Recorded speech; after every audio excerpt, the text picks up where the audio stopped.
Okay, today on Kiddifa. Didn't think about videoing it for memory purposes until after the fact, but alright. That is an old gear shifter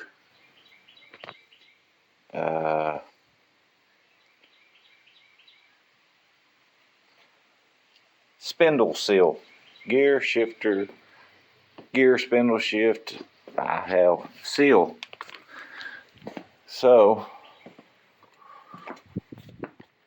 came in the other day and that black seal you see on my shifter on the side of the old scrappy here, it was leaking, and I was like, oh yeah, and then I checked it out and I was like, oh, that shouldn't be too bad. And that's, as you can see, all the pieces, so that shows you how hard it was to do. And then I got down in there and there was this metal piece here still pressed in there, and I'm like, I have bent that to pieces.